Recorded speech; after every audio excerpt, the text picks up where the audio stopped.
ako nagbabasa. Yung gate pala namin is katabi lang yung sa merong airport lounge. Dito nga tayo guys, nasakay sa bagong aircraft nila sa NEO. And going to immigration.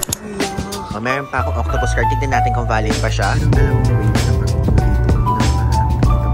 Finally guys, nakarating na ako dito sa Hong Kong Station. Good morning guys, another series, another destination to visit. And guys, ngayon ay around 4:21 AM at andito na tayo ngayon sa NAIA Terminal 3 dahil pupunta na naman tayo sa isang panibagong destination which is sa Asia's World City sa Hong Kong.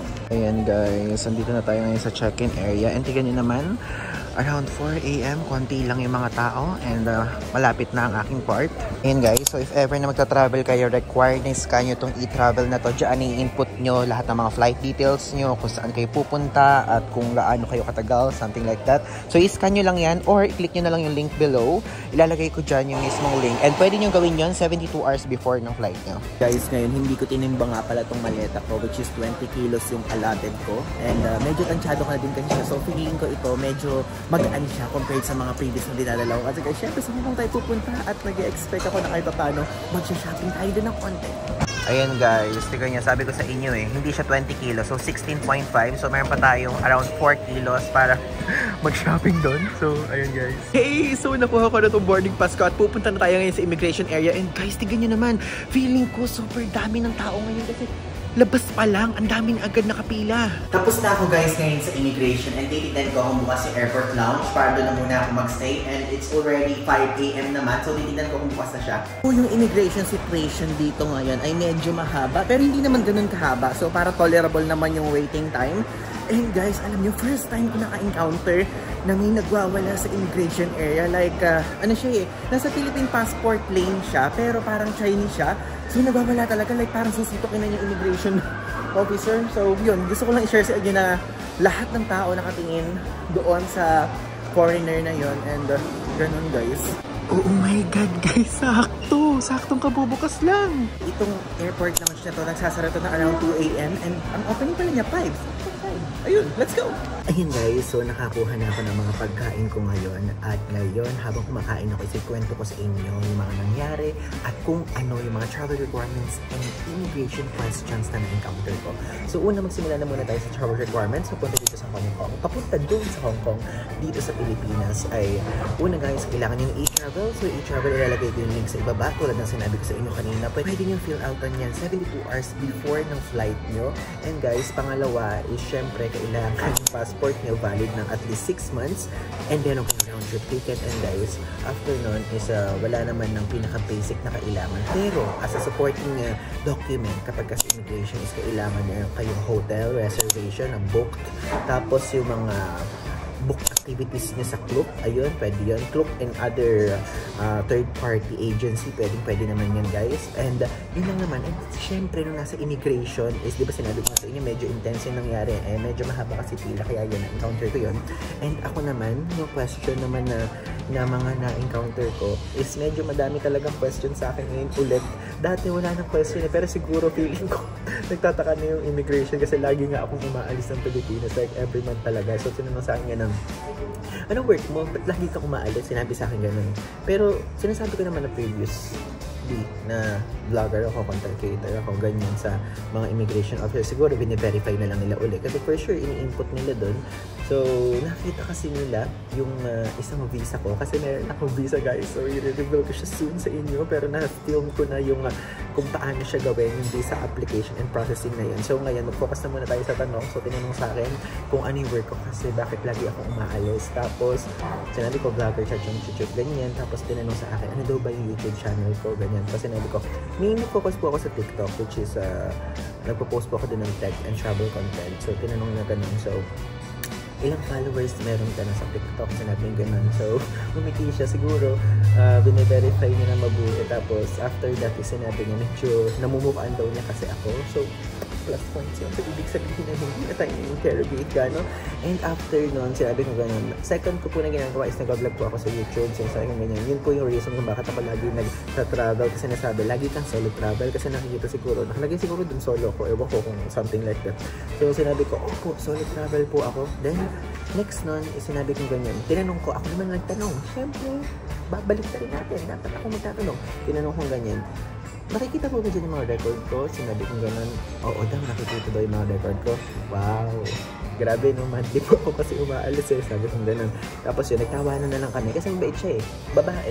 Sa babaeng immigration officer ako na tapat. Medyo siguro Muslim or Islam. Tama ba? Same lang ba yun? Kasi guys, nakaano siya, yung merong nakapaikot sa ulo. So, yun lang. Ganun lang naman kadali. Yung travel requirements, i-travel lang talaga.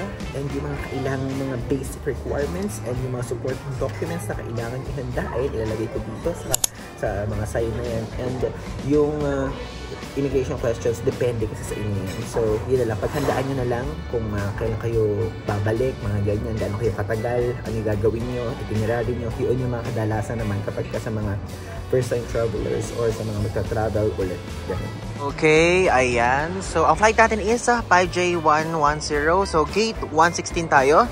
Gate 116. Ay, ito! Ito lang pala. Cool. Hindi ako nagbabasa, yung gate pala namin is katabi lang nung sa merong airport lounge. Kasi first time ko ma-assign sa gate na to. So, in-expect ko dun sa side na yan. So, ito lang pala guys. Tumayo pa ako. Ayan guys, so, look. Tignan nyo, nakita ko na naman ang aking isa sa mga favorite countries. Taipei! Actually guys, last month, nasa Taipei lang ako. And look, napakainit talaga sa Taipei nung nagpunta ako. But now, Hong Kong naman tayo. Tignan niyo yung gate ko, oh. Nasa ilalim. Like, nasa baba siya. So, let's go. Ayun guys, first time ko ma-assign sa gate na to. Nasa ilalim. Cool! Actually guys, ang ganap ko ngayon is nagpapahuli ko kasi super dami talaga kayong tao dito. Kaya ngayon nagpapahuli ko. Feeling ko ako yung pinakahuling papasok na passenger dito sa flight na to. Nga pala, kasi nakita ko sa announcement last week. Parang ngayong week na to, ngayon kasi is July 31, hindi na required yung face mask sa aeroplano. Lalo na sa Cebu Pacific. Kasi yung previous flight ko nung nagpunta ako ng Vietnam is kailangan siya. Pero ngayon hindi na required. Pwede na hindi kayo naka-face mask sa loob. Pero depende pa din kung gusto nyo, pwede pa rin kayo magsuot. Dito nga tayo guys, nasakay sa bagong aircraft nila sa NIO. And guys, tignan nyo, merong ano dyan, merong charging port. Merong Type-C, merong hindi. Tapos nagpahuli na nga tayo. Kasi wala tayo katabi sa area na ito. Available ito sa katabi ko. And nasa gitna pa ako. I mean, gitna ako.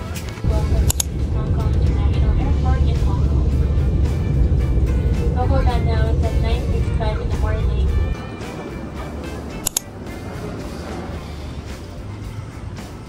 Guys, finally touchdown Hong Kong! And ayan guys, tignan nyo, nakalapag na ako, nag-landing na kami.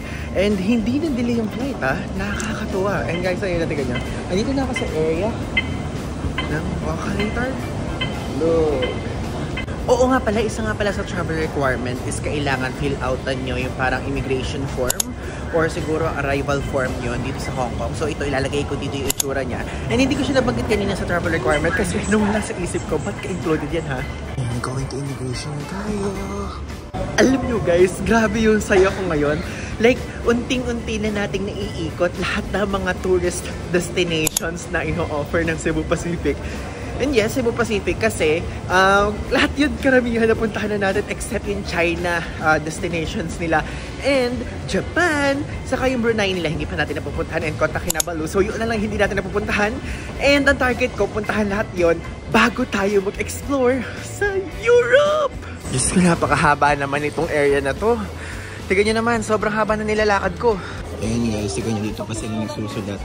Pero pwede naman kasi yun doon na sa airplane gawin.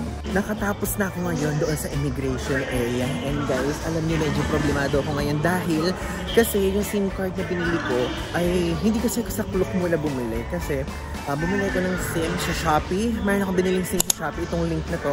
Usually dyan ako bumibili ng SIM kapag nagmamaraming country ako. Like kunyari, pupunta ako ng Thailand, tapos pupunta ako ng Vietnam, tapos pupunta ako kunyari na Cambodia. Ganyan yung tatlong countries para madaming countries yung covered. Pero itong SIM na binili ko ngayon is hindi siya gumagana. Kamahal pa naman ang bili ko, parang 800 pesos. So, wala akong choice. Kundi bibili na naman ako ng SIM dito. So, magbubook ako via Klook. So, yun, magbubook na naman ako ng SIM. So, hindi ko alam kasi wala ako nakikita ng Hong Kong pick up na SIM. Siguro pagka same day, hindi ubra. Pero mag-check pa rin ako kasi ngayon ko lang na-realize na kailangan ko talaga ng SIM kasi hindi ako makakapag-wifi o makakapag-data around Hong Kong. So, ganun na lang gagawin ko. And, ayan, yung link ilalagay ko dito sa baba. Yan yung magiging successful booking ko sa SIM card dito sa Hong Kong and babalitaan ko kayo kung ano mangyari.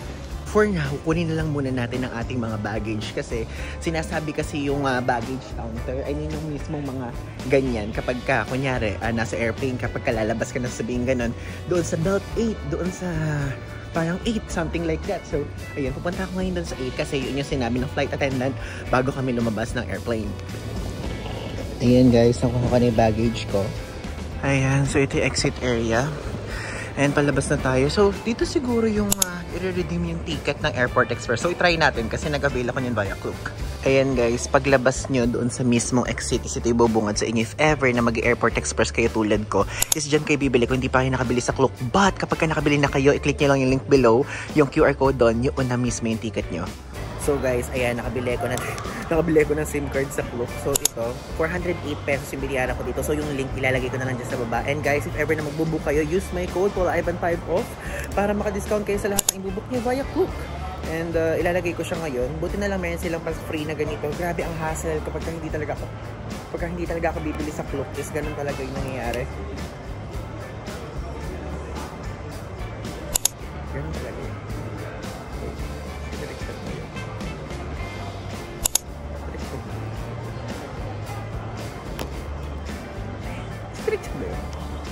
So ayan, i-insert ko na. Wait a minute. Gumastos pa ako ng 408 imbes na hindi na ako gagastos. Stress kaya ayokong hindi na ako uli bibili dun sa Shopee na binibilan ko na yun. Pero guys, gumagana yung mga dati kong binili. Ngayon lang nagloko yung binili ko dun. So if ever, ganito na lang gawin nyo. Dito na lang kayo bumili para less hassle. 800 yun, tas ito 408 yun. So napamahal pa ako dun.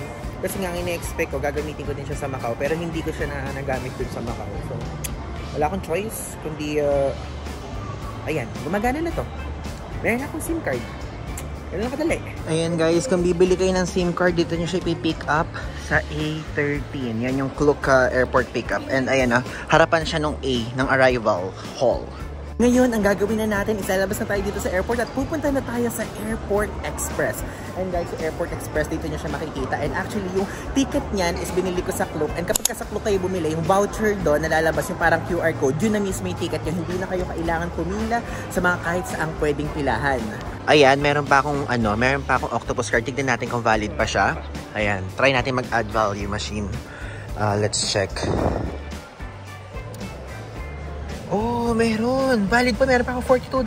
Magdagdag na lang tayo ng $150. Ayun guys, basahin yung pera na pinapasok ko. Hong Kong money naman to. So ngayon, magkakaya ako dito. Tignan ko kung pwede na dito magpa-cash in. So let's go.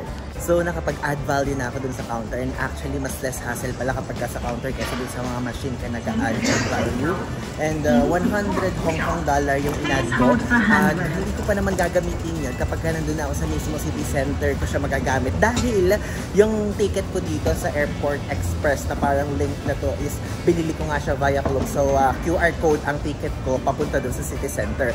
And guys, oo nga pala, from airport to Hong Kong station to. Wait lang guys, commercial lang. I discovered na 87.4% ng mga nanonood sa mga YouTube videos ko ay hindi pa nakasubscribe sa akin. Kaya naman ngayon, nire-request ko sa inyo na please mag-subscribe na po kayo sa aking YouTube channel and click nyo na yung notification bell sa tabi niya para lagi kayo updated kapag meron akong bagong travel vlog. And actually, almost everyday nga meron akong bagong upload dito sa YouTube. And kung gusto nyo makaalam ng travel updates about me, mga spontaneous trips, mga IG stories at iba pa, i-follow nyo na ako sa aking Instagram account dahil lagi ako dyan nagpo-post kapag kami travel ako. And meron din akong post lagi dito sa aking TikTok account. Dito, updated din lahat ng mga posts ko. Kaya yun lang guys, back to the video. Ayun guys, yung line nitong Airport Express. So, andito tayo ngayon sa airport. Andyan tayo ngayon. Then, Changi yung next stop. Kowloon yung next stop. And dun tayo sa Hong Kong na stop. Kasi, dun tayo sa mismong Central. Dun tayo pupunta. Central Station. Ayan na. Ito na yung Airport Express train. Ayun guys, nakasakay na ako dito sa train. And, Airport Express station to. So, Changi susunod, Kowloon din tayo sa Hong Kong mababa. Tignan natin kung mabilis. Ayun guys, umaandar na yung train. Actually, ang bilis niya. Look. Tignan nyo, ang bilis. And merong dalawang ways na pag-upo dito. Yung nakapaharap kayo, papunta doon. Yung nakapaharap kayo dito sa likod. So, yung unang upo ko, dito ako nakaharap sa side na to. Kaya lumitan ako. hindi ako mahilo kasi medyo nakakahilo kapag yung patras yung andar mo tapos nakikita mo patras. So, lumipat ako. Ganda ng isa ito ganyan. Medyo na pa lang mainit dito ngayon sa Hong Kong. Ayun na, one station na lang. Hong Kong na. Finally guys, nakarating na ako dito sa Hong Kong Station. At ayan, pabalik na siya ulit dun sa airport. At ngayon, lalabas na ako dito sa station. Then, I'm planning na mag-Uber na lang ako. Kasi guys, yung Uber dito, diba sa atin Grab, dito Uber. Kasi yung hotel ko sa Central siya. May naman ditong way like MRT, kunyari Hong Kong Station to Central Station. Kaya lang kasi guys, if hindi nyo alam, yung Central kasi, yung Central, buong Central, hindi lang yung Central Station, maraming mga hagdan, puro mga hagdan doon. And ang iniisip ko, itong maleta ko kasi medyo mabigat siya. Then kapag kainihagdan ko siya, like, bibit-bit-biting kung ganun sa hagdan. So medyo hassle siya for me. And nag-check naman ako sa Uber kung magkano babayaran ko from here sa station na to, papunta doon sa mismong hotel ko, 200 pesos lang naman. So mag-Uber muna ako kesa mano-mano ko siyang ipanik, diba? Ayan guys, so if ever na gusto niyo magpunta dun sa Central, Tune 1 line ang sasakyan nyo or Island line. Kaya lang kasi hindi kasi talaga kaya kasi nakamaleta ako na malaki. Ayan, so pupunta ako dito sa G. So doon yung book taxi pick-up point. So I assume na yan yung mga Uber. Oh, ang ganda pala ng labas nito, no? Ayan guys, yung itsura ng Central. Ayun guys, yung itsura ng Hong Kong Station. Ayun guys, so nakapag-book na ako. So dito ako susunduin sa main entrance ng IFC Mall. So 45 Hong Kong dollar yung babayaran ko. And actually parang around 300 plus siya. Pero hiyaan mo na kasi ang bigat talaga ng maleta ko. Puro hagdan talaga sa Central. Papakita ko sa inyo mamaya.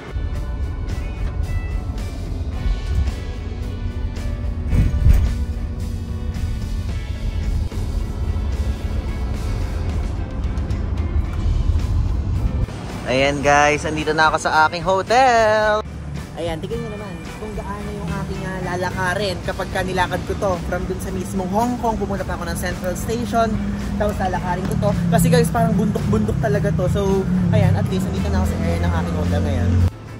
Ayan, yan guys yung mga sinasabi ko sa inyo na hagdan kapag dito sa Central. Kasi puro hagdan talaga dito. Ito pa yung itsura ng mga hagdan dito sa Central. Ayan, nakikita nyo ba? Super daming hagdan. Kaya paano ko hahagdanin yan? From doon sa mismong station, ang bigat-bigat ng maleta ko.